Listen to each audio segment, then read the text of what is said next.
E hoje eu quero ministrar, então eu quero finalizar a série sobre Jesus. Eu quero falar sobre 5 atitudes revolucionárias de Jesus. Diga assim comigo: 5 atitudes revolucionárias de Jesus. É interessante porque quando nós falamos sobre Jesus, não houve um ser mais notável do que Jesus. Jesus era totalmente Deus, mas ao mesmo tempo Jesus era totalmente homem. E não houve quem tenha se manifestado na terra como homem que tenha representado uma mudança mais exponencial do que Jesus. Jesus é a representação de uma mudança completa para a humanidade. Afinal, antes de Jesus havia um calendário. Depois de Jesus, todas as religiões, todos os povos, eles têm que admitir que a vinda de Jesus à terra, ela marcou uma nova era. Jesus, ainda aqueles, é interessante porque há alguns países que não reconhecem, algumas religiões, melhor dizendo, que não reconhecem Jesus como Filho de Deus. Mas mesmo aqueles que não reconhecem a divindade de Jesus, eles não discutem que Jesus foi o homem mais notável que já passou pela terra. Jesus foi o homem cujo os ensinamentos são mais aplicados ainda hoje. É interessante porque quando nós vamos falar, e eu estava vendo até o pastor Silas Malafaia, os irmãos sabem, o pastor Silas Malafaia, ele ama se envolver às vezes com algo de política e de falar e de nos representar de alguma maneira. Ele estava dizendo: é impossível alguém desassociar o cristianismo à história da civilização humana. A Constituição que aqueles que fizeram direito estudaram, a Constituição que os magistrados, que os juízes usam para aplicar as leis, todas as constituições, elas têm em base o cristianismo. Por que a Constituição diz que você não pode matar, e que matar constitui-se um crime? Porque já havia no Velho Testamento, já havia na história do cristianismo, na história do judaísmo, um princípio que dizia sobre isso. E quando nós olhamos então para Jesus, ele é a figura que mais produziu impacto em toda a história. É interessante porque a gente acha que Jesus produziu impacto depois de ter vindo à terra, mas Jesus já produziu impacto antes de ter vindo ao mundo. Mesmo antes de ter vindo ao mundo, Jesus já produziu impactos. E quando nós falamos sobre Jesus, qualquer atitude de Jesus foi revolucionária. Qualquer atitude de Jesus foi uma atitude específica e digna de ser estudada. Mas eu quero falar só de 5 atitudes. Eu quero finalizar esse nosso tempo falando sobre Jesus, compartilhando sobre 5 atitudes revolucionárias de Jesus. A primeira atitude revolucionária de Jesus, lá em Mateus capítulo 22. Mateus capítulo 22, verso 36 ao verso 40. Mateus capítulo 22, verso 36 ao verso 40. No verso 36, o intérprete da lei pergunta para Jesus: mestre, qual é o grande mandamento na lei? Qual é o grande mandamento na lei? Respondeu-lhe Jesus: amarás o Senhor teu Deus de todo o teu coração, de toda a tua alma e de todo o teu entendimento. Esse é o grande primeiro mandamento. O segundo, semelhante a esse, é: amarás o teu próximo como a ti mesmo. Você sabe, na lei havia o decálogo, e a partir do decálogo haviam centenas de leis que os homens deveriam cumprir. E um mestre da lei, ele chega para Jesus e pergunta: mestre, qual é o principal mandamento? E aí Jesus resume os 2 mandamentos. E a primeira atitude revolucionária de Jesus é que Jesus colocou o amor acima de todas as coisas. É interessante porque todas as religiões, elas consistem em um Deus que quer algo de você. É um Deus exigindo algo de você. Então, é interessante porque é nítido que Jesus não precisava do homem. Jesus não precisava de mim, de você. Só, pastor, mas eu sou tão bonitinho. Mas Jesus não precisava de você. Pastor, mas eu sou tão fofinho. Não, mas Jesus não precisava. Pastor, mas eu sou tão inteligente. Não, Jesus não precisava. Jesus não precisava de nenhum de nós. E depois de ter nos criado, Ele ainda continua não precisando de nós. Mas sabe o que é interessante? Quando nós olhamos a criação, a única explicação dele ter te criado é que Ele criou você para te amar. É a única explicação. Você fala, não, Jesus me criou porque Ele precisava de um funcionário. Não, não precisava. Não, Jesus me criou porque Ele precisava que de domingo alguém viesse a um lugar e reunisse todo mundo e que tivesse a igreja. Não, Ele não precisava. Na essência dele, Ele não é incompleto em nada. Entende? Existe algo na essência humana que nós somos incompletos. Então o homem sempre precisa de alguma coisa a mais, né? A gente tem essa tendência. Você é bonito, você quer ficar mais bonito, é ou não é? Eu sofro disso também, né? Então, às vezes eu passo gel, compro uma roupa nova, eu falo, não precisava, né? Minha esposa fala, não precisava, você já é bonita. Eu falo, mas não sei porquê, eu quero ficar mais. Ela fala, não tem como, não tem jeito. Eu não sei se esse não tem jeito é porque não tem jeito mesmo, ou se não tem jeito de ficar melhor. Então, eu não pergunto também, né? Um bom marido nunca vai perguntar isso. Mas é interessante, Jesus não precisava. Ele é completamente completo. Ele é completo. Você acorda, você é incompleto, você precisa comer, sim ou não? Tem gente, eu gosto de um comercial que está passando aí, que é uma senhora brigando com os amigos. Vocês já viram esse comercial? E daqui a pouco ele come, e aí volta para ele normal, e aí diz, ó, você é assim quando você está com fome, você fica horrível quando você está com fome. E a gente tem necessidade. Você acorda, demorou 4 horas para você comer, você já está assim, enlouquecido, você quer comer, está de mau humor, porque você é cheio de carências e necessidades. Você acordou, você olhou para a cara de um ser, não olhou do jeito que você quer, olhou para a sua casa do jeito que você não quer, você está bravo, porque você tem a necessidade de aceitação do outro, você tem a necessidade que ele te corresponda da maneira que você acha que você deve ser correspondido. Mas é interessante, toda religião também é assim, é um Deus dizendo que você precisa dar alguma coisa, você precisa fazer uma romaria não sei aonde, você precisa subir de joelho para não sei aonde, você precisa de pagar uma promessa, você precisa de fazer alguma coisa para Ele. Mas o cristianismo é um amor tão profundo. Jesus olhou para você e falou, ó, você não precisa de fazer nada para mim, pelo contrário, eu faço tudo por você. Você não vai conseguir fazer nada para mim, eu faço tudo por você.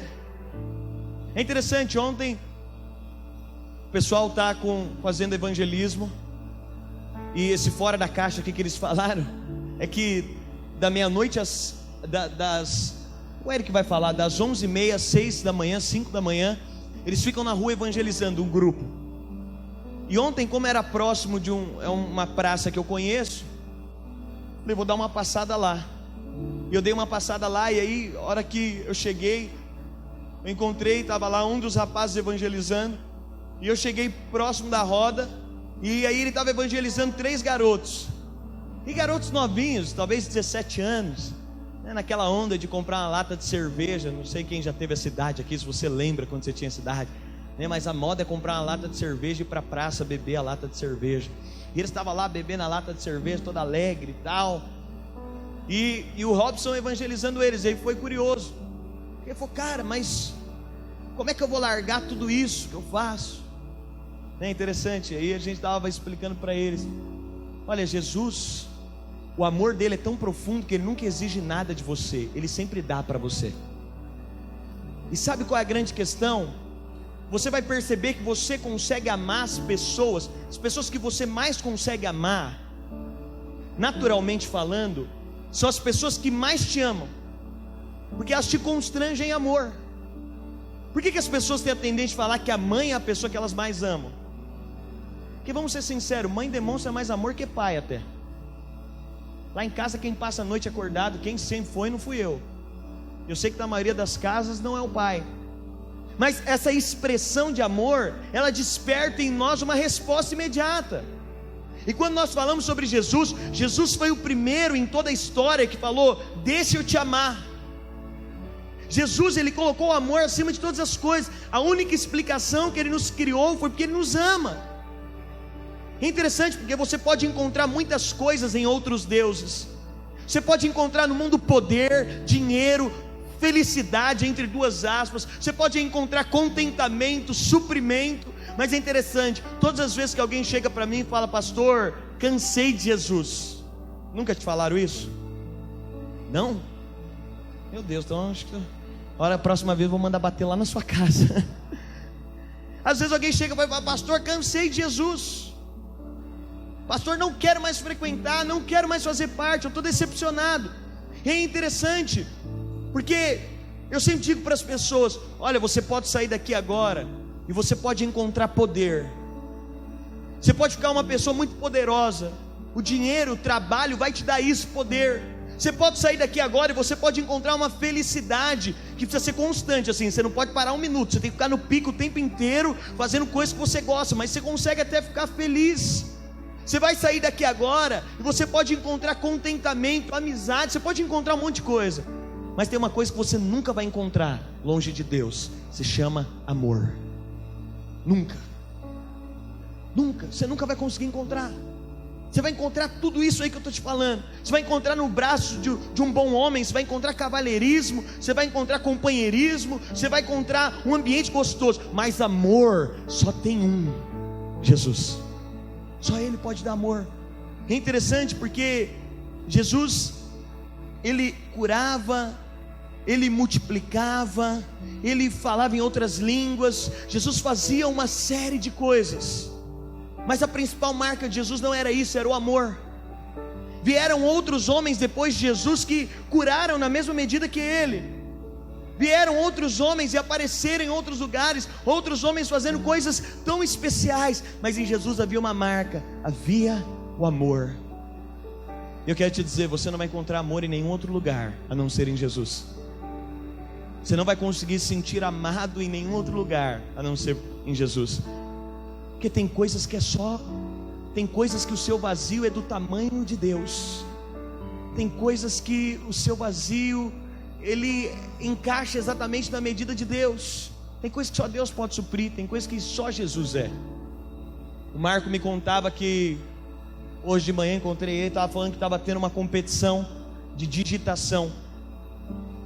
E o diabo estava disputando com Jesus quem digitava mais rápido. E começou a competição de digitação, e o diabo na frente do computador, e olhava para Jesus, pegando milho, e olhava para o diabo. Tem gente que é assim, né? Olhava para Jesus, pegando milho. E aí daqui a pouco, acabou a energia, no meio da competição. Aí mexeram lá, conseguiram ligar a energia. Quem você acha que ganhou a competição? Por que Jesus? Porque Jesus é Jesus, né? Ligaram a energia, quem ganhou a competição? Jesus. Mas por que Jesus ganhou a competição? Porque só Jesus salva. Então, o diabo não salvou, então tem coisa que é só Jesus. A piada não é minha, se você não gostou. Só Jesus salva. Tem coisa que é só Jesus. Mas há uma segunda coisa, uma segunda atitude revolucionária de Jesus. Primeiro, Jesus colocou o amor acima de todas as coisas. Vira para quem está do seu lado e fala: Jesus colocou o amor acima de todas as coisas. Mas uma segunda coisa revolucionária na história de Jesus é que Jesus se importava com as crianças. É interessante porque quando nós falamos de um grande líder, grandes líderes, você olha aí mundialmente, ninguém para se importar com criança. Ninguém para dar valor para criança. Ninguém para prestar atenção em criança. Mas lá em Lucas, no capítulo 18, eu te convido a abrir comigo. Isso foi uma atitude revolucionária de Jesus. Nenhum outro grande líder teve essa atitude. Em Lucas capítulo 18, verso 16.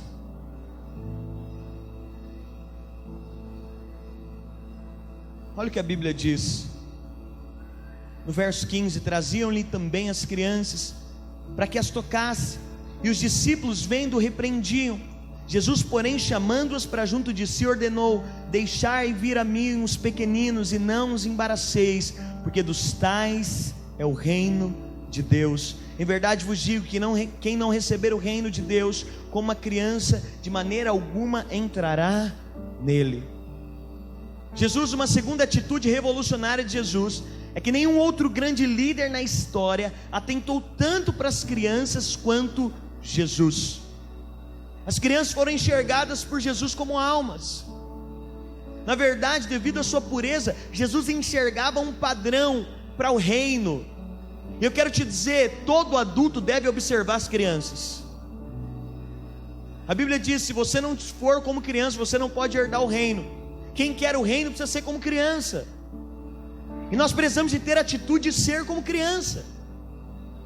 Você sabe, vai crescendo os meninos e os pais vão tendo dificuldade. Mas eu olho para a Chloe e eu vejo tantas atitudes nela que eu falo: eu preciso disso aqui. Nós estamos orando com ela constantemente. Irmãos, ela é criança, é óbvio. A gente quer fazer devocional longo, quer espiritualizar. Ela é criança, ela quer correr. Então às vezes a gente larga de mão, né? Fica orando eu e a Bruna e deixa ela lá. E foi semana passada, ela não estava parando de jeito nenhum. E aí o celular estava com a música, ela ainda veio e falou: pai, quero desenho. Eu falei: não, filha, vamos orar primeiro. Aí ela voltou para o lugar dela, teve uma brilhante ideia. Ela voltou e falou: pai, posso orar? Eu falei: pode. Ela: Senhor Jesus, obrigado. Pai, pode colocar no desenho? Porque se o desenho é depois da oração, ela falou: vou resolver o problema rápido. Mas foi interessante porque semana passada ela estava orando. E agora todas as vezes que pede para ela orar, ela começa: Senhor Jesus, obrigado pelo alimento. E aquilo eu falei: se alguém vê a minha filha orando no momento que não é do alimento, pelo alimento, vai falar: o pai dela não ensina ela a orar. Porque não tem alimento, ela está falando: Senhor Jesus, obrigado pelo alimento. E eu fui explicar para ela que não era para orar pelo alimento, porque não era a hora do alimento. E aí Deus me repreendeu, falou: quem está errado é você, ela que está certa. Sabe qual é o problema?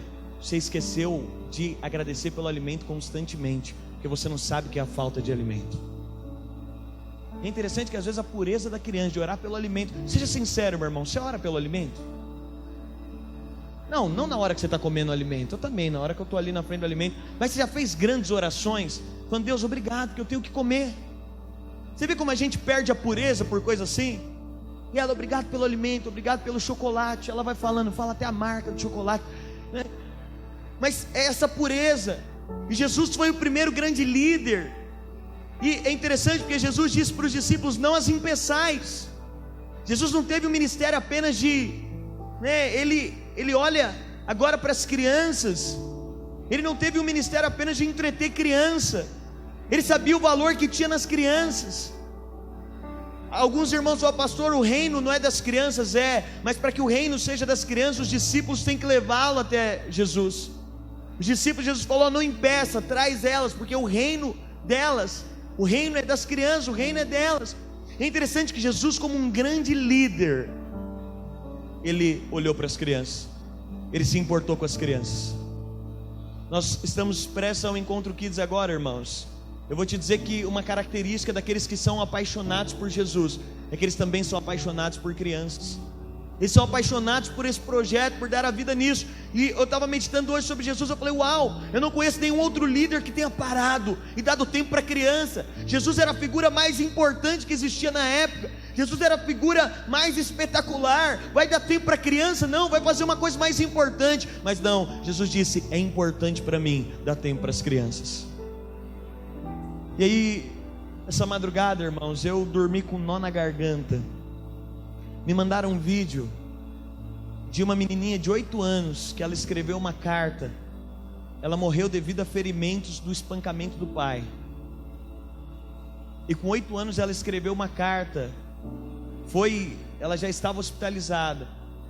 E ela escreveu uma carta para o Jack, que é a Jack Label, porque a mãe usava o nome da bebida para falar para ela do pai como Jack. Ela fala: Jack, por que você tirou meu pai de casa? No dia da minha formatura ele não pôde estar lá para me ver. Ele olha para mim agora, ele acha que eu sou um saco de pancada. Ele começou apertando a mamãe mas agora ele espanca a mamãe. Por que você nos deixa em paz, Jack? E ela falando para a bebida. E aí eu assisti aquilo e falei, meu Deus, como deveria ser os olhos de Jesus em relação a isso? Jesus tinha compaixão. É interessante porque Jesus, no ministério de Jesus, ele rompeu a mentalidade. Nenhum líder antes tinha se atentado às crianças, mas Jesus rompe a mentalidade que as crianças não precisam. Irmãos, lá no fundo as nossas mulheres, elas não estão entretendo as nossas crianças, elas não estão fazendo salinha lá, elas não estão colando coisinha na parede para eles não ficarem aqui nos incomodando. Elas estão lá dando o nosso melhor, fazendo o melhor, introduzindo o reino, colocando o coração e dando a vida. Sabe por quê? Porque nós cremos que Jesus, ele ama isso. É interessante que na multiplicação dos pães, hoje Jesus estava compartilhando comigo, a multiplicação dos pães e peixes, eu acho que deve ser um dos milagres mais comentados que existe. Todo mundo fala dessa multiplicação. É interessante que o agente da multiplicação foi uma criança, e é proposital que Deus tenha feito isso para provar que crianças são agentes de milagres.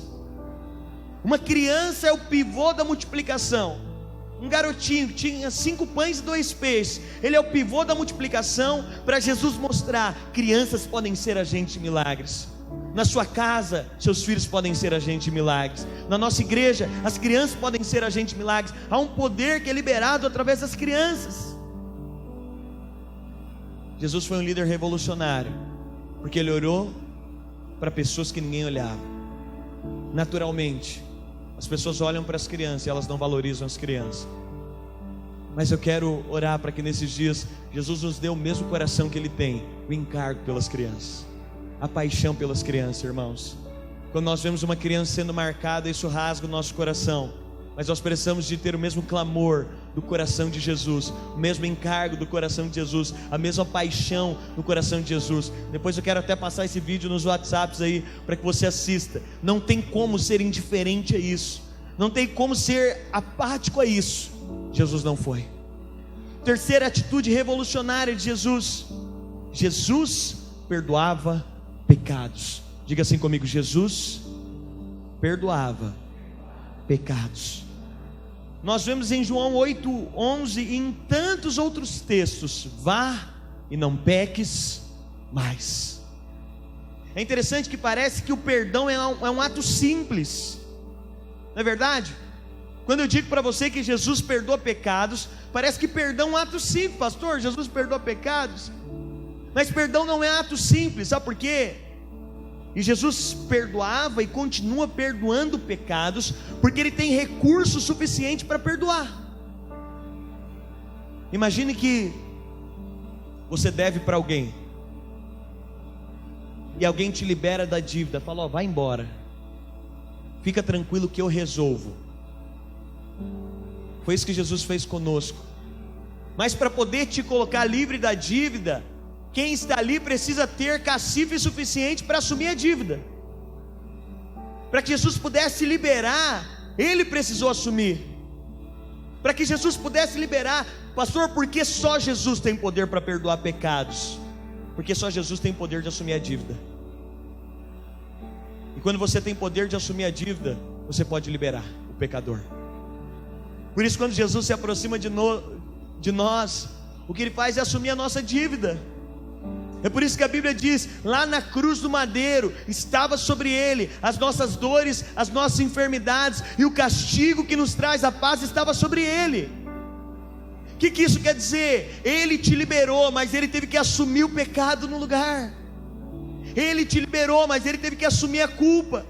Ele te liberou, mas não ficou impune, alguém precisou pagar. E Jesus, então, quando fala de Jesus como aquele que tem perdão, foi uma revolução quando Jesus começou a perdoar pecados. Porque perdoar pecados fala da libertação da acusação. Entende? Quando Jesus diz que você está liberado dos seus pecados, Ele te diz: você está liberado da acusação, você está liberado do medo, você está liberado da condenação. Irmãos, não tem vida mais desgraçada do que viver com medo. Não tem vida mais desgraçada do que viver condenado. E o ser humano vive preso ao passado, mas o passado não tem o que fazer. Se não tiver alguém que assume a dívida do passado para nos resgatar, não há o que ser feito, viver preso ao passado. E é interessante porque quando nós falamos de Jesus, Ele perdoa pecados para nos liberar da acusação. Já ficou devendo para alguém? É horrível dever para alguém. Se você é honesto e você já ficou devendo para alguém, você sabe o quanto é desconfortável dever para alguém. Quando você não tem condição de pagar. O André estava compartilhando comigo, isso é um homem honesto. Está dizendo para mim, assim que ele casou, ele ficou desempregado, irmãos. Foi na mesma semana, no mesmo mês. Desempregado não, pior, a empresa faliu, não pagou direito de ninguém. Então nem desempregado não ficou, com a minha irmã ainda, para piorar a situação. E é interessante porque quando ele ficou desempregado, ele tinha acabado de casar, um monte de cheque do casamento na praça. E aí um dos cheques ele falou, não vou ter como cumprir com esse compromisso. E aí ele ligou para a pessoa e falou, vai cair um cheque meu aí, eu estou te ligando, o que você pode fazer por mim? Porque explicou toda a situação dele, olha, aconteceu isso comigo e tal. E disse que a pessoa foi extremamente solícita. Ela até disse, olha, nunca fizeram isso aqui, nunca ligaram aqui para pedir, fica tranquilo, a hora que você conseguir. Obviamente o André, como homem honesto, quem é honesto fica desconfortado, saber, nem estava devendo, ia cair o cheque, o camarada já estava preocupado. Eu lembro que eu pegava filme numa locadora, irmãos, locadora tinha um negócio terrível, parece que o filme entrava na sua casa e não saía. Não sei se isso acontecia na sua casa, lá em casa era assim, entrava o filme e não saía. Foi até curioso, um dia, a gente demorava tanto para devolver os filmes, que um dia nós fomos fazer uma célula do filme, e aí nós passamos na locadora para alugar o filme. O irmão, pastor, deixa que eu pago o filme. Não, irmão, deixa que eu pago. Não, deixa que eu pago. Não, deixa que eu pago. Não, deixa que eu pago. Tá bom. Ele falou, vou pagar o filme. Eu falei, então paga. Eu nem lembrava que eu tinha atrasado a última locação. Na hora que foi passar o filme, acho que deu R$24. Só que a mulher não falou nada, e nem eu fiquei olhando do lado. Passou, depois o irmão, eu vi que ele estava meio incomodado. Eu falei, o que foi, irmão? Nossa, pastor, filme caro, hein? R$24. Falei, irmão, filme caro mesmo. Depois fui ver, tinha 3 diárias tinha 3 diárias acumuladas no filme, por isso tinha dado R$24. Mas aí eu fiquei devendo para a mulher da locadora. Eu lembro que eu perdi o filme, e aí eu estava sem graça de falar que eu perdi o filme. Aí eu passei lá uma vez, tal, tal, 2. Aí na terceira não teve jeito, eu tive que assumir, né? Mas é tão desconfortável. Às vezes que eu vi, às vezes que você vê a pessoa que você está em dívida, você fica desconfortável. É ruim, é sem graça. O ambiente parece que está todo mundo, mas parece só está você, parece que você não consegue. Quando eu falo que Jesus libera perdão de pecados, é porque tem pessoas que estão diante de Deus como se estivesse devendo para Deus. Não tem coisa pior do que você entrar num culto, eu estou devendo para Deus. Aí parece que tem todo mundo, mas só está você. Aí parece que está sendo ministrado uma palavra que não tem nada a ver, mas parece que é para você. Por quê? Porque é quando nós estamos nos sentindo em dívida. Mas sabe o que Jesus faz? Filho, qual que é a locadora? É aquela ali? Eu vou lá, vai embora, está resolvido. Fica tranquilo, está em paz. A dívida sumiu? Não, mas alguém resolveu pagar no meu lugar. Sabe por que Jesus foi revolucionário? Porque Ele tem poder para perdoar pecados. As religiões dizem você. Mas quando você se aproxima de Jesus, sabe o que Ele fala? Eu. Deixa comigo, deixa que eu faço, deixa que eu resolvo. E aí eu sei que talvez você fale, pastor, mas parece que o cristianismo é tão simples, é uma bagunça. Não, pelo contrário. Quanto mais eu conheço Jesus, quanto mais eu dependo de Jesus, quanto mais eu olho para Jesus, tanto mais eu sou constrangido a amá-lo. Quarta atitude revolucionária de Jesus. E essa, eu estava meditando sobre atitudes revolucionárias de Jesus. Falei, essa eu preciso de falar, porque está em alta. Jesus lutou pelas mulheres. Cadê as mulheres? Diga aleluia. É interessante porque nós estamos em dias, e como a Bíblia ela é atual, como a Bíblia é contextual, como ela foi escrita há centenas de anos atrás, mas nós podemos aplicá-la ainda hoje. E ainda hoje é interessante porque essa semana o embate ganhou mais calor nessa questão, né, da mulher, do feminismo agora. E foi feita uma matéria, né, da bela recatada e do lar. Isso aí ganhou uma notoriedade. Mas é interessante porque quando nós falamos de direitos das mulheres, não houve ninguém que se compadeceu, não houve ninguém que se identificou mais e lutou mais pelas mulheres que Jesus. É interessante porque ainda nos nossos dias você não vê grandes pronunciamentos e grandes líderes defendendo essa causa. Mas é interessante que na história de Jesus nós vemos isso. Não há menção de nenhum outro grande líder que tenha se importado tanto com as mulheres. Jesus veio através de uma mulher. Eu acho isso fantástico. Como a obra completa de Jesus aponta para princípios tão profundos. Jesus escolhe vir através de uma mulher, valorizando completamente a mulher. A Bíblia, historicamente, nós vemos mulheres que sustentaram o ministério de Jesus. O sustento de Jesus vinha de mulheres. Nós vemos Maria, sua mãe. A mãe é que mais sustenta um filho, sim ou não? Desde o início. Maria Madalena, Marta. Parece que Jesus ele não se incomodava em mostrar o sentido, o valor das mulheres nesse sentido. Isso expõe a sensibilidade de Jesus. E quando nós olhamos Jesus então, na sua liderança tão grande, nós percebemos uma liderança cheia de traços de sensibilidade. Nós percebemos na liderança de Jesus uma liderança humana, pessoal, cheia de traços de sensibilidade. Jesus se manifesta numa era completamente machista.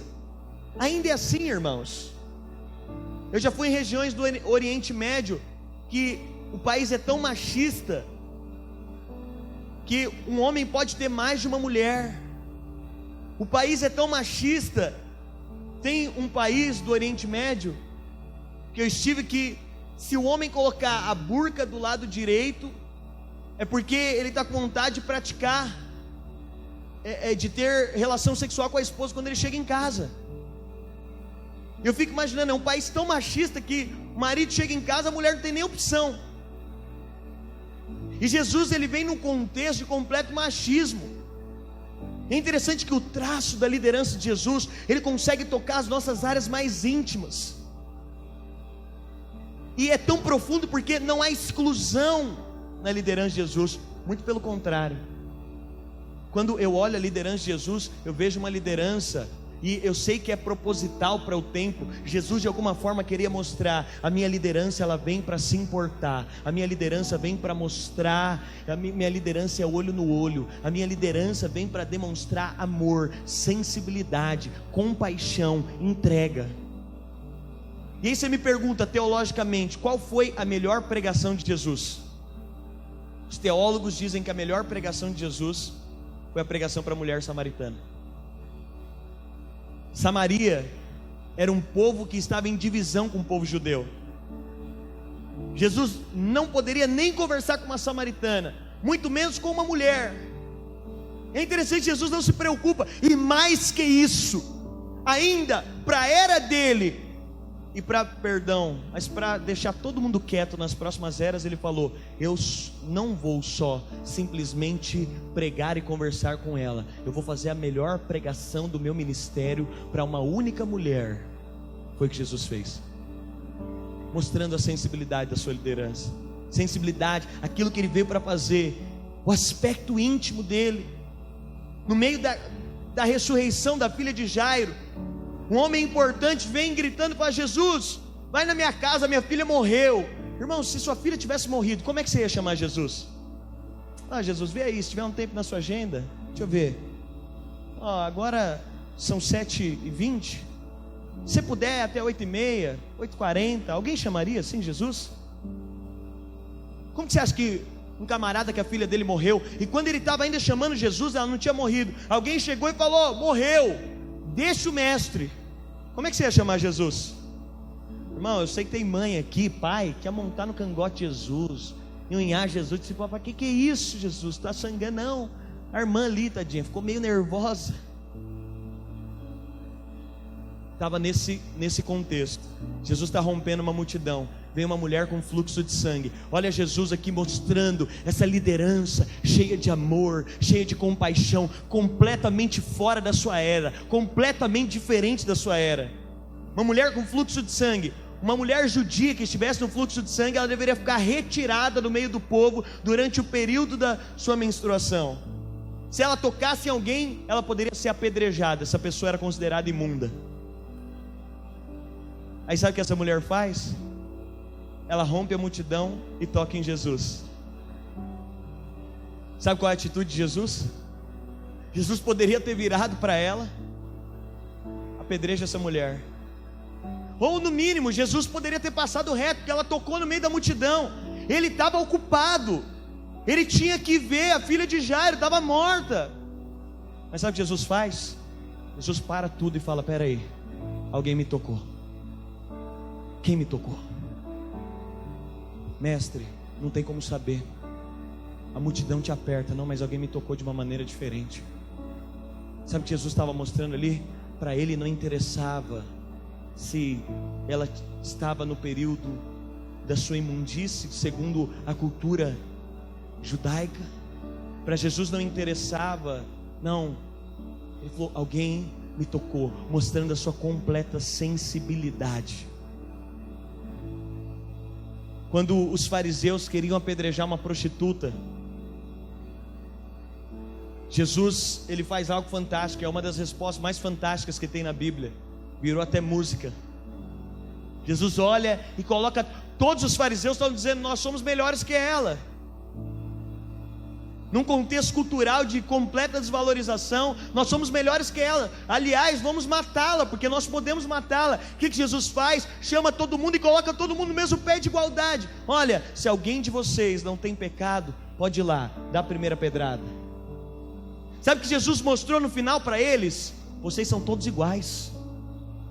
Vocês não são em nada melhores do que ela. Ali Jesus estava trazendo também, e nós podemos aplicar no nosso contexto de hoje. Jesus, ele conseguiu enxergar algo que nenhum outro líder poderia enxergar. É interessante que nesses dias meditando, uma mulher só encontra os seus verdadeiros direitos quando ela encontra Jesus. Porque quando nós olhamos para Jesus, não há uma figura de respeito maior, não há uma figura de amor maior, não há uma figura de identificação maior, não há uma figura de respeito maior do que Jesus. Jesus, ele conseguiu enxergar as crianças. Jesus conseguiu enxergar as mulheres. E ele conseguiu trazer valores. E o quinto e último ato revolucionário de Jesus: Jesus curava o físico e curava a alma. Olha o que a Bíblia diz lá em Mateus capítulo 8. Abra a sua Bíblia. Mateus capítulo 8.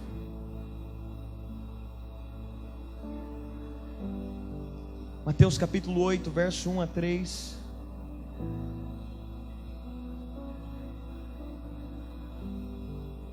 Ora, descendo ele do monte, grandes multidões, Mateus capítulo 8, verso 1 a 3.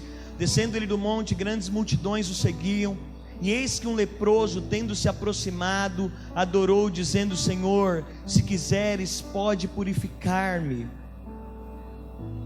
E Jesus, estendendo a mão, tocou-lhe, dizendo: quero, fica limpo.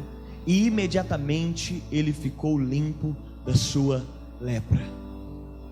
É interessante porque na imensidão da Bíblia, se nós formos estudar versículo por versículo, nós conseguimos parar e ficar meditando ainda mais naquilo que se diz a biografia de Jesus com muita profundidade.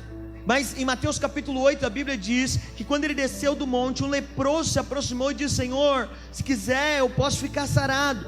E a Bíblia diz que Jesus estendeu a mão e tocou-lhe.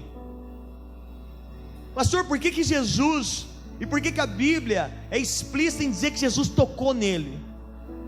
Porque não poderia dizer como tantos outros milagres. E Jesus disse: fica limpo.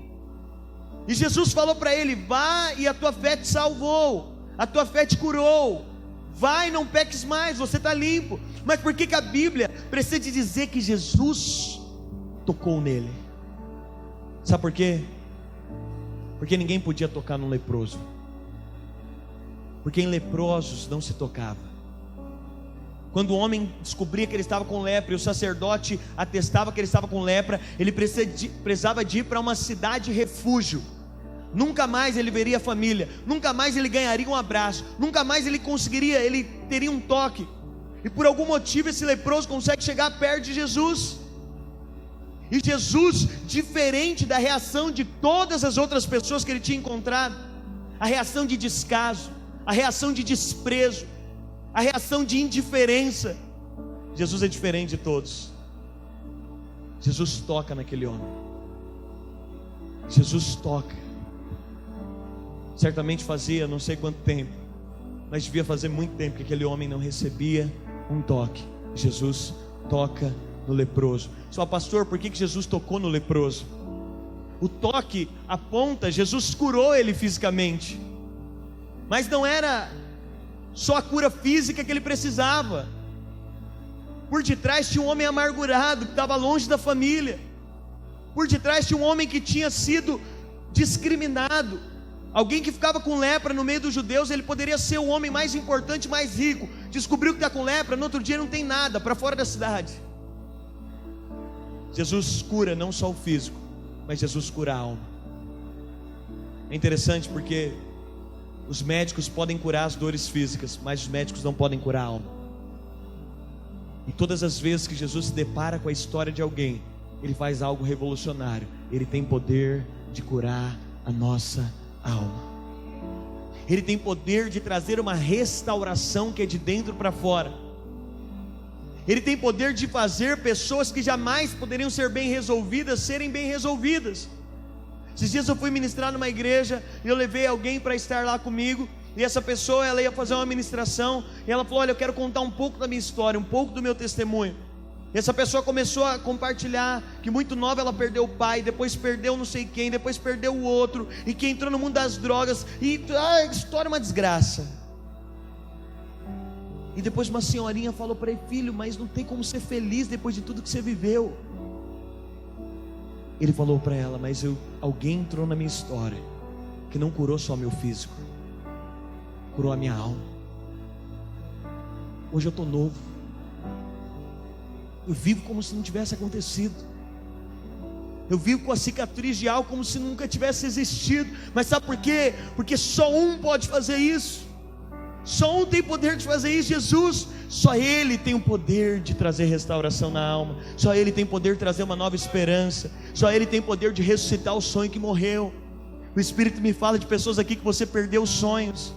Você foi frustrado em sonhos. Pessoas foram frustradas em sonhos. Eu quero te dizer, Ele tem poder de restaurar sonhos. Só, pastor, mas é impossível acontecer o que eu gostaria que acontecesse. Eu quero te dizer, a restituição dele é muito maior do que aquilo que você sonhava. E é interessante, para cada dia do ano, se você vivesse 70 anos, 80, não sei, espero que você viva mais, se Jesus não voltar, 70 anos são 25.550 dias. Para 25.550 dias, há uma manifestação especial de Jesus todos os dias. Há um Jesus que nós podemos conhecer especial todos os dias. Há uma presença que você pode desfrutar nova todos os dias. Jesus é uma fonte inesgotável. E aí quando você acha que você já conhece demais Ele, você precisa de uma nova faceta dele. Você conhece uma outra revelação dele, uma outra faceta, uma outra realidade de quem Ele é, porque Ele é inesgotável. Para todos os dias, tem como conhecê-lo mais. O grande problema é quando nós achamos que já conhecemos Jesus o suficiente. E aí Deus, Ele nos permite passar por circunstâncias para conhecermos mais Jesus. Quando você precisa de cura, você tem uma oportunidade de conhecer Ele como seu médico. Numa situação de desilusão, você tem a oportunidade de conhecer Ele como aquele que é presente. E é interessante, olha aqui para mim, deixa eu te falar algo, eu vou encerrar. Você tem Jesus.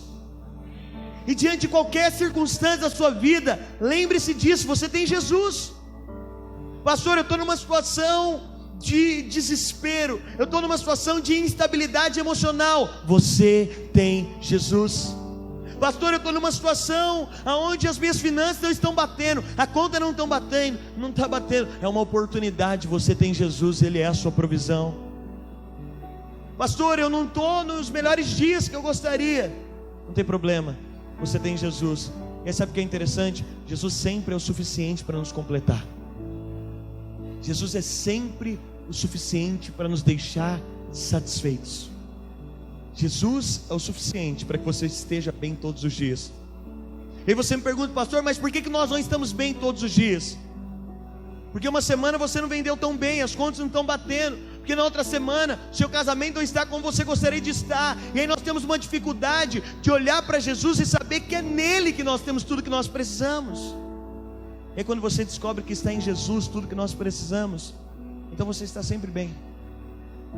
Você consegue se manter equilibrado, porque você tem nele tudo o que você precisa. Quantos reconhecem que Jesus tem tudo o que nós precisamos? Diga amém.